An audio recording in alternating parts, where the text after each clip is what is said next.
你好，我是夏栋，欢迎来到论证与说服50讲。在讲论证的术之前呢，我们这一讲先讲一讲论证的道。我们这一讲现在务须把论证的这个理念给搞懂啊。这一讲呢，我们就来讲一讲关于论证的理念，或者说论证的哲学 ，The Philosophy of Argumentation。你听完这一讲呢，就能从总体上理解我们这门论证课为何要这么设计，为何要分为内功和外功，以及你能了解从这门论证课中能学到什么。古希腊哲学家亚里士多德在他的《修辞学》一书中提出过就是说一个人想要说服别人呢，他需要具备3样东西，一是 logos， 二是 pathos， 三是 ethos。这3个词都是古希腊词logos 呢，我们中文经常音译为罗格斯意思大概就是指规律。英语 logic 逻辑这个词就是来自于这个罗格斯这个罗格斯呢，其实又对应于我们先导篇里面所说的论证这套功夫的内功心法，也就是逻辑学。那 pathos 呢，是指与他人的情感的共鸣对于我们论证这套功夫呢，就是外功招式，也就是你得考虑到他者的特定的认知处境，见招拆招，因人制宜的打出论证的招式。那 ethos 是什么？我们这一讲后面再讲我们就说亚里士多德的这个 logos 罗格斯和 pathos 与他人的共鸣这个2分呢，正好对应于我们这门课的内功与外功之分。我们说我们是先关起门来修炼内功闭门修炼好了以后呢，再打开门来去和别人过招，去打出外功招式。好，那我们就先从内功说起。说到这个论证的内功心法一开始我们需要纠正很多人都有的一个错误印象，就是很多人都以为那些总是能够说服别人的人往往是工于心计的人，并且呢，他们特别喜欢花言巧语、夸夸其谈这样的人最容易说服，或者说最容易忽悠别人相信他们说的话。但是现实情况是这样的吗？大家在自己的生活中想一想什么样的人说的话，大家愿意去听、去接受他们的意见呢？是那些夸夸其谈、满嘴跑火车的人吗？并不是这样的这种人我们俗称为大忽悠都是敬而远之，或者就是当个乐子去看的，并不会真正去听取他们给的意见的。其实这种人往往是最不容易说服别人的人。所以我们修炼论证与说服的功夫不是教大家提升口才满嘴名言金句、夸夸其谈或者参加辩论赛，或者去网上跟别人辩论，把别人怼得哑口无言。我们教的是说服别人，让别人信任你，为你所用。夸夸其谈或者能言善辩并不能让别人信任你。好，我们说回来那问题就来了为什么一个人在外功招式上看起来好像能言善辩看起来花里胡哨的，但却无法真正说服别人呢？那往往是因为他在内功心法上就未能成功的说服自己。什么叫未能成功的说服自己呢？也就是说他没有通过跟自己讲道理的方式来说服自己去接受自己的想法和主张，他没过脑子就往外蹦词了，他得出自己的想法和主张的过程中充满了各种逻辑谬误以及认知偏误，他自己欺骗了自己。不要以为自己骗自己这事儿不经常发生物理学家费曼说过第一原则就是你不要骗你自己，因为你是最容易被你自己骗的人。我们讲一个直观的例子那就是马某国老师。是的，就是某元某行某级掌门人马某国老师马老师说过200多斤的英国大力士都握不过我的一根手指头对吧？他还说 MMA 的冠军都打不过他。结果呢，我们看到的都是一次又一次马老师都被不讲武德的年轻人打翻在地。我们就会疑问这是干嘛呢？你自己打不了，没那个能力，那还不停的吹牛干嘛呢？当然了，我们都是把马老师当个笑话看就觉得人家马老师就是爱吹牛。但其实呢，马老师并不是在故意撒谎马老师是真诚的，他是真诚的把自己给骗了，他自己是真信的他说的那一套的，他是真信200多斤的英国大力士都握不过他的一根手指头的。正是因为没有用道理说服自己，在内功方面自己把自己给骗了，在对外的外功方面才屡屡受挫，无法说服别人。因为你自己都没有把问题思考清楚，脑子里没一团浆糊，然后就往外蹦词儿，夸夸其谈，满嘴跑火车，去糊弄别人。糊弄是没法真正说服别人接受你的看法的。所以这就要求我们在说服别人之前要先说服自己。内功心法是外功招式的基础，我们要先关起门来修炼内功心法，我们自己先得把思路捋清楚，把问题想透彻，才能打开门来去向别人讲道理，才有可能让别人接受我们自己认真思考过的主张。而这种关起门来自己说服自己，把问题想清楚的内功的功夫，就是逻辑学和批判性思维的训练。我们在先导篇里面讲过我们这门论证课并不仅仅是逻辑学和批判性思维，但是不得不说，论证离不开逻辑学和批判性思维，脱离了逻辑学和批判性思维，论证术就是骗术。大大家知道啊，这个世界上绝大部分的谎言啊，并不是一个人故意揣着名牌装糊涂去故意诈骗啊。故意诈骗在所有的谎言中啊，只占极小一部分。世界上绝大部分的谎言是说谎的人自己真信的。骗人的人往往不是因为他坏啊，真是因为他蠢呐，是他自己思维混乱，自己骗了自己，然后再去骗别人。所以呢，我们讲论证这门功夫的内功心法是说服自己，而不是在骗自己，是向自己做论证。而这呢，就需要运用逻辑学和批判性思维，清晰思考。我们需要诚实的问自己：我自己向自己做的这个论证，第一，它的推理过程符合逻辑规则吗？它避免了各种逻辑谬误了吗？第二，它的前提符合事实吗？我们在选取前提的时候，避开了各种认知偏误了吗？面对这些自己对自己的质疑，我们需要对自己保持诚实。我们在说服自己、对自己做论证的时候，结论可以是开放的。这时候呢，我们需要像苏格拉底一样啊，我们知道这个苏格拉底有句名言叫做自知无知，对结论保持开放的态度，用逻辑学和批判性思维自我省察我们自己对自己做的论证。如果我们经历了逻辑学和批判性思维的自我省察，我们对自己做的论证既没有逻辑谬误，也没有被认知偏误所摆布，那么我们就可以告诉我们自己，这个论证得出的结论就是坚实的，就是可靠的。我们就可以拿着这个我们自己认真思考后得出的结论，当做我们的主张，打开门来去说服别人接受我们的这个主张了。所以我们说回这一小节最初的那个问题啊，生活中啊，并不是那些花言巧语、夸夸其谈、没过脑子就往外蹦槽的人更容易说服别人啊。恰恰相反，那些真正善于说服他人的、影响他人的人，我们通常都说，这个人是一个讲道理的人，是一个把问题思考得很清楚、很通透的人。这样的人，我们通常也称之为聪明人啊，更高一点的称谓叫做有智慧的人，或者叫做智者。我们愿意接受聪明人和智者的意见，去按照聪明人和智者的主张去行动，因为聪明人和智者很少自己骗自己，他跟他自己讲道理，他自己清晰思考以后得出的主张，然后告诉我们，我们才愿意接受。所以呢，我们修炼论证与说服这套功夫呢，它的直接目的啊，当然是为了说服别人。不过我们也说了，说服别人之前要说服自己，我们要用逻辑学和批判性思维去梳理自己的思维，提升自己的思考质量，先把自己修炼成一个聪明人。所以呢，我们修炼论证与说服这套功夫呢，它的另外一个目的，或者说它的一个副产品，就是提升自己的认知水平，让自己成为一个聪明人。好，我们说了，我们先关起门来，运用逻辑学和批判性思维，自我省察自己对自己做的论证，经得起自我省察的论证得出的结论就是可靠的，我们就可以拿着这个结论当做我们的主张，打开门来去说服别人来接受我们的这个主张了。好，那么接下来呢，我们就说打开门后的外功招式。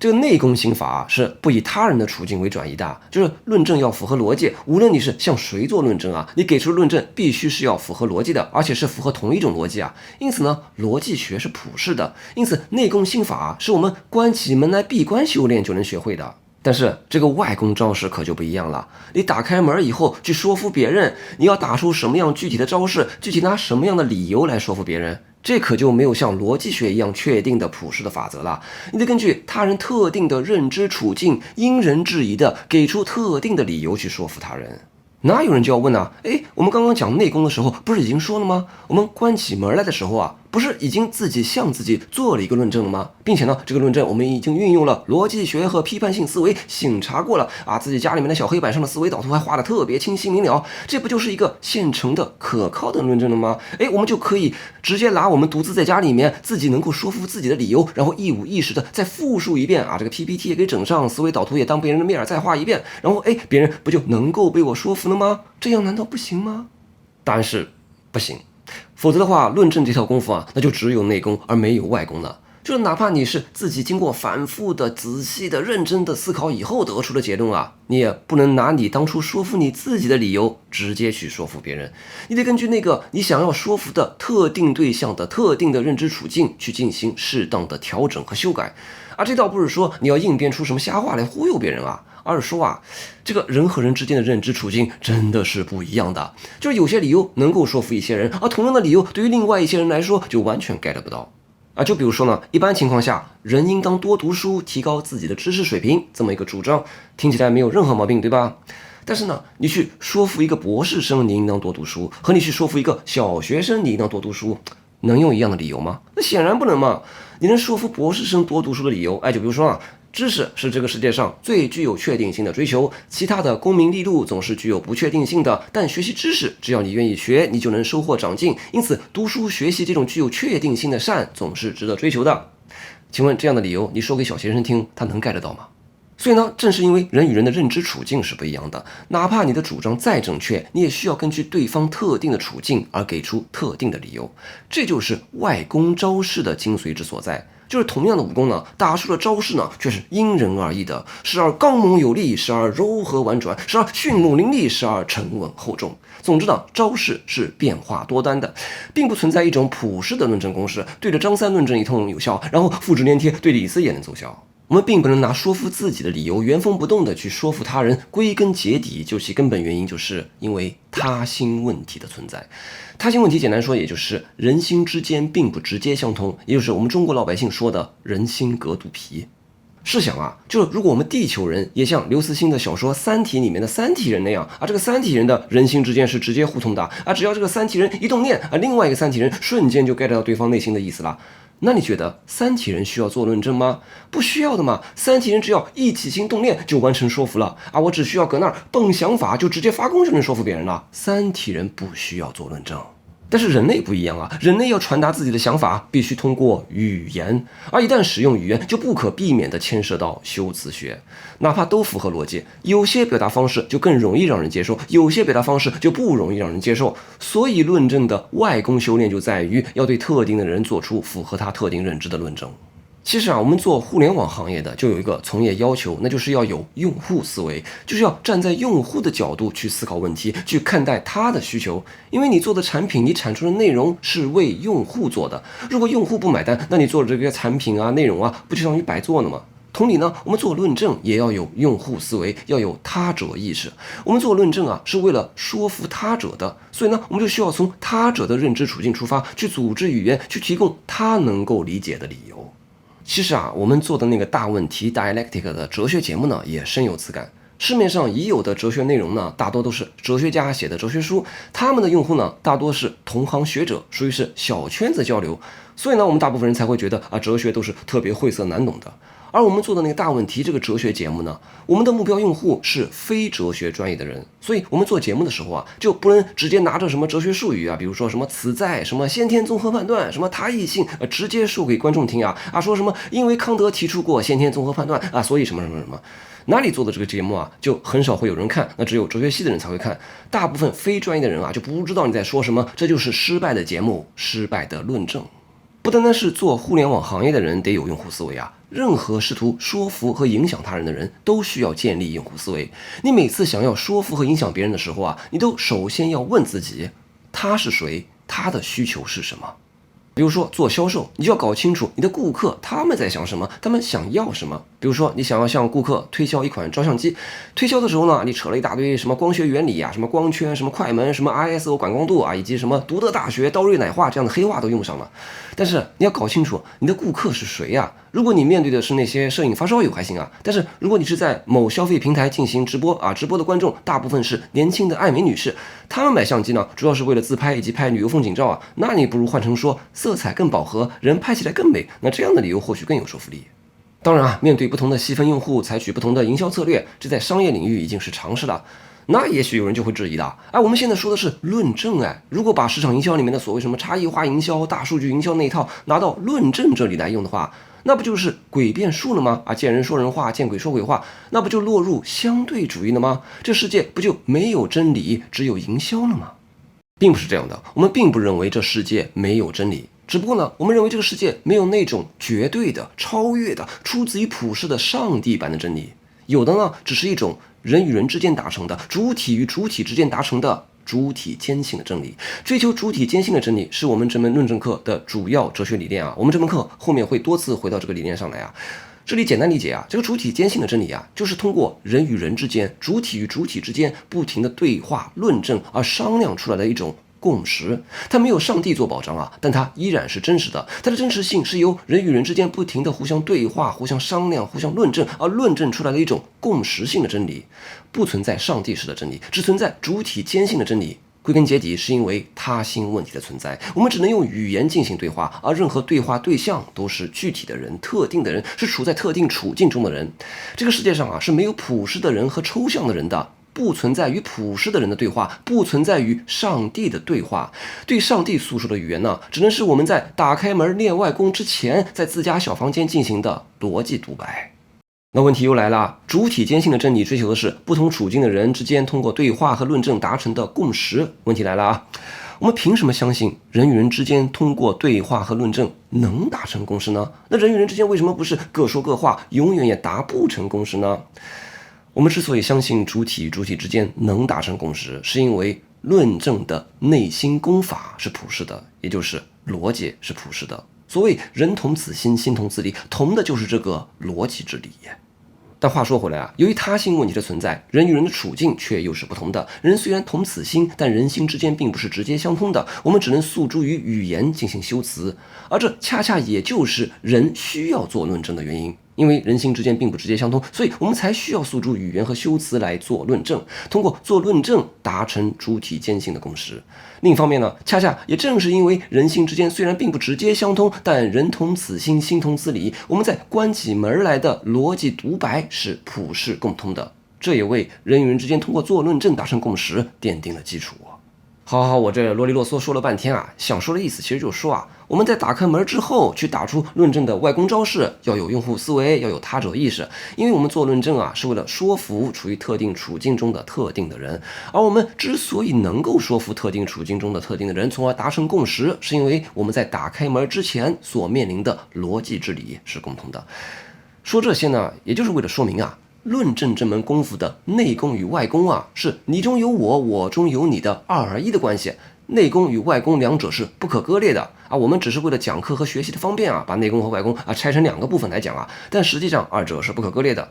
这里说的打开门之前和打开门之后，只是我们在讲课的时候方便大家理解，提出了一种逻辑上的先后啊，但是在现实的论证实践中，内功和外功的修炼是不分先后的。好，那既然内功和外功的修炼是不可割裂、不分先后的，我们修炼论证这门功夫呢，其实就是需要内外兼修。而内外兼修达成的效果是什么呢？那就是内圣外望。我们这一讲内功这一小节的最后提到啊，就是那些善于说服别人的人呢，是一个讲道理的人，是一个把问题思考得很清楚、很通透的人。他们所提出的主张和意见呢，往往是容易被别人接受的。那这样的人呢，我们称之为聪明人或者智者啊。我们这一讲外功这一小节的最后提到啊，内外功的修炼啊，其实是相通的。我们之所以能够在打开门之后能够说服别人，让别人与我们达成共识，是因为我们在打开门之前进行的逻辑思考和批判性思维是普世共通的。所以呢，我们为了说服别人啊，不得不让自己变得聪明。我们自己要清晰思考，运用逻辑学和批判性思维来省察自己的思考过程，提升自己的思考质量。所以呢，我们做论证啊，是为了说服别人，也是为了提升自己。这其实也就类似于我们中国古代士大夫追求的一种境界啊。我们通过自我修炼，向内我们把自己变成一个更好的人；向外我们向别人施加影响力，说服别人，从而改变世界。这就是内圣外望。这听起来很美好，对不对？好像我们每次都能说服别人，让别人和我们达成共识。可是啊，也许有人会疑问啊，就是我们在生活中啊，也会遇到的情况就是你费尽口舌，就是无法说服别人认可自己的看法啊！不单单是无法说服一个特定的人啊，你和各种各样的人讲道理，别人都不能认同。那么在这种情况下，极大概率就是你错了。你在打开门之前修炼内功心法的时候，没有做到完全的真诚，你还是在有些方面自己骗了自己。还记得我们之前讲过的吗？真理总是主体坚信的。如果你的论证所有的他者都不能被你说服，那就说明你的主张是错的。而这个时候呢，他者的不认同会反过来倒逼你回到小房间里面，关起门来反思我到底错哪儿了。你需要继续运用逻辑学和批判性思维这样的内功心法来省察自己，来发现自己的错误。我是不是在推理的过程中出现了逻辑谬误，还是我的前提信念的选取被认知偏误给迷惑了？总之，当你不能成功的说服他人的时候，这也会倒逼你反思自我，提升自己的思考质量。论证是与他人的交流，我们总是在与他者的交流中去发现自我，去提升自我的。我们通过修炼论证这么一门内外兼修的功夫，去改变他人，也改变自我。这也就是我们这一小节的标题：内外兼修，内圣外望。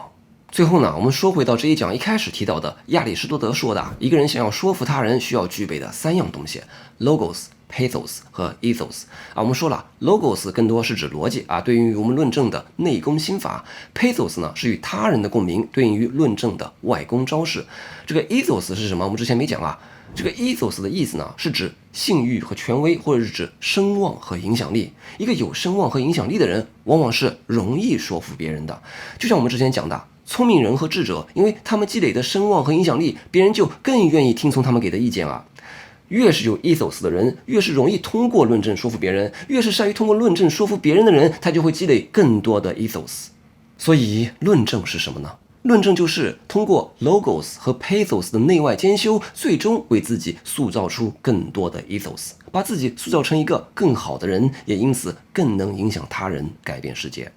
这种 logos、pathos 和 ethos 的三循环依然是内外兼修，内圣外王。所以亚里士多才会认为修辞学也就是我们这里说的论证与说服的技艺，是一种近似政治学的学问。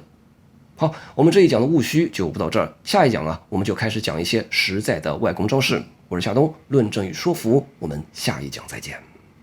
以上是我最新制作的这个付费课程《论证与说服50讲》的这个课程视频啊，现在已经上架售卖了啊。我们把这一讲以及未来可能其他几讲的付费视频免费发出来了。一呢，是为了给喜欢白嫖的同学有个大概能有一个5、6、7讲的白嫖机会。二呢，是告知想要学习论证与说服的朋友知道啊，咱们开了这门课了，课程链接就在置顶评论或者小黄车里面啊，欢迎你也加入进来，一起学习论证与说服的技艺。感谢。